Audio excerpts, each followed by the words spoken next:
That's just the way I personally would do it. I think a lot of people out there listening right now would agree, that like they wouldn't hire anyone from tattoo school for those same reasons. Today we're talking about tattoo schools and tattoo beginner courses and how becoming a tattoo artist really works. Something I'm often asked is how one becomes a tattoo artist.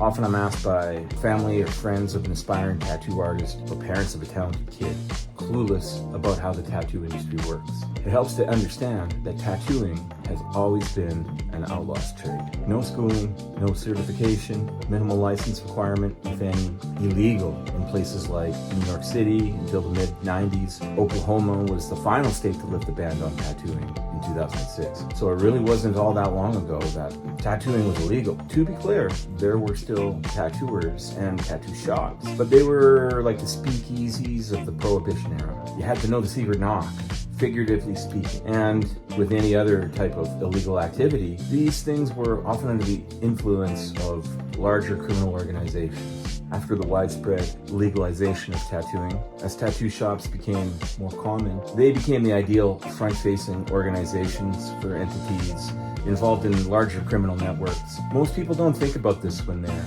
idealizing their children's future in the tattoo industry. Until recently, tattooers were modern-day pirates associated with bike gangs, sailors, criminals, and in some part the criminal underbelly still has tentacles in the industry. We should never be naive about the existence of this underbelly. I have some crazy stories about things I've seen firsthand or heard from other artists. As a service provider, you don't get to choose your own customers. If you're in the tattoo industry, this means at some point you may have to tattoo drug dealers, carnies, perverts, smelly old guys, strippers, ex-cons, gang members, and who knows what else. Like a 60-year-old woman's butt, and then she might enjoy it so much she books another appointment to get the other cheek done. And I wish I was kidding.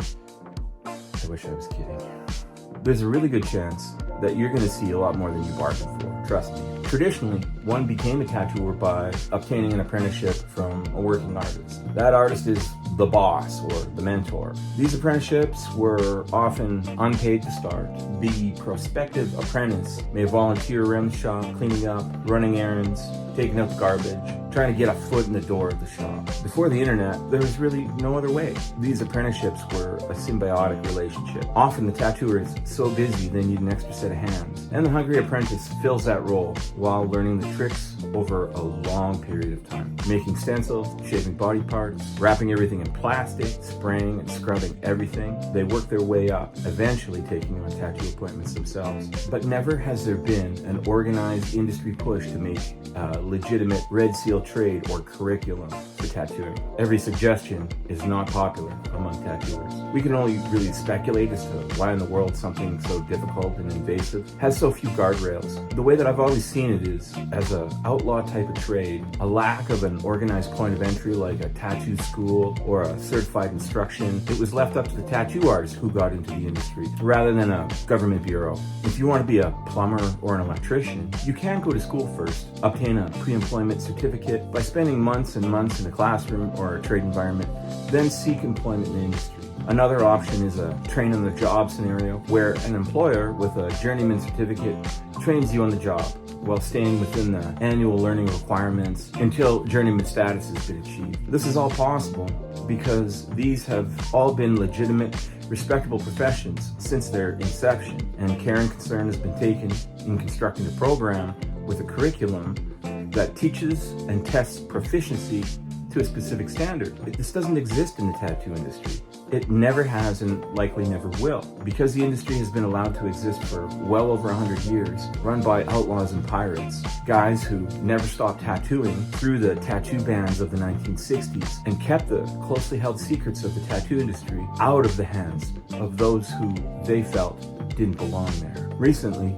I caught an interview with second-generation tattoo artist Tim Hendricks on the Books Closed podcast on the Andrew Stortz YouTube channel. The link is in the description. Tim, most notably, was featured on the tattoo television series New York Inc. from 2011 to 2013. This part of their discussion, they talk about tattoo schools and what's seen as an ideal by the traditional Japanese masters, which has influenced the progression on the tattoo industry so far. I would never hire somebody that went to a tattoo school. Here's the reason why. I don't know what they've been taught, whether it's actually okay or not. I'm assuming that most of it is not too worthwhile. So now I'm going to have to break this person of tons of bad habits, of tons of knowledge that they're going to think they know when they really don't. And that could get them in a lot of trouble. That could lead them down a dangerous road. I mean, obviously, they have to have a humble attitude, a good work ethic, all of the above, no matter who it is. But I'd rather work with somebody that has that, but also no experience when it comes to tattooing whatsoever. That's just the way I personally would do it. I think a lot of people out there listening right now would agree, that like they wouldn't hire anyone from tattoo school for those same reasons. Find a tattoo shop, start hanging out, get tattooed a bunch, create a rapport with the tattooer, and then just go ahead and ask them. One thing that is universally agreed upon by shop owners and veteran tattoo artists: you should never pay for an apprenticeship, ever. The plain truth is that any tattoo artist worth learning from will insist on a traditional apprenticeship. It makes zero sense for a tattoo artist to teach tattooing in a condensed, immersive fashion. Every day one takes away from tattooing to teach takes away from their own tattoo income. So unless you're paying the artist the entire day rate for them to teach you how to tattoo, the tattoo artist would lose money. It makes no sense unless they make more money from teaching people to tattoo than doing tattoos, which means you don't really have the chops to be teaching in the first place. The tattoo industry does not respond well to this type of approach to entry, and tattooers taking advantage of unsuspecting people seeking the tattoo artist lifestyle. Surprisingly, in Canada, or at least in Saskatchewan, Canada, someone wanting to be a hairstylist is forced into the pre-employment route, as the Provincial Apprenticeship Board does not allow journeyman hairstylists to train their own apprentices. As a journeyman hairstylist myself, I find it funny, weird, not funny haha, that if I wanted to teach, say, my wife or one of my kids how to be a hairstylist, I would have the apprenticeship board trying to shut me down. But if I wanted to, say, teach strangers to tattoo for money, there's no problem there. They say, man, do you want your sons to tattoo? And I just explained, man, it's a really hard career. It's backbreaking work. I am living proof of that. I have 3 discs replaced. It's an insane world we live in now. And tattooing is a really hard living. It is just hard all the way around. You do not get any benefits. You do not get any retirement. There is no end game. And you can't stop. And you can't stop. What else are you going to do? You're going to be an artist? You have to love it. You have to love it with every fiber of your being. I'm getting emotional just talking about it because I love it so much. And I hate that people are coming into it that don't love it that much. Recently, there have been a wave of controversies over the monetization of apprenticeships and the introduction of tattooing as a viable career path that should be attainable through a diploma. Tim Hendricks, like Philip Liu, who we looked at in our last couple of videos, is a second-generation tattooer, and this business means a lot to him, as it does Philip. And I have to be honest that I also got emotional the first time I watched that clip.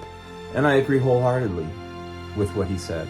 And in this day and age, with the plug-and-play electric pen tattoo generation upon us, and the how-to information widely available everywhere, and let's face it, a generation raised in an era of instant gratification, and people affirmed that they can be whatever they want to be, forgets to tell them that whatever they want comes with a whole heck of a lot of work, even just to get the foot in the door. And for those who think that becoming a tattooer is as simple as paying for a beginner course and practicing on some friends, is going to learn the hard way that this is just not how the industry works, and that taking this approach is likely to give prospective employers and industry insiders the same feeling you get when somebody cuts in front of you in a long line.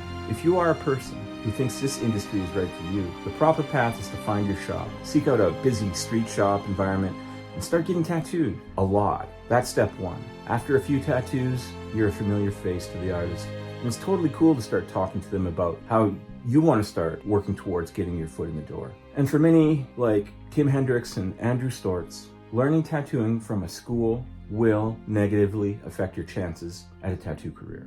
That's all I have for you today. Thanks for watching. Please hit like and subscribe, and we'll see you next time.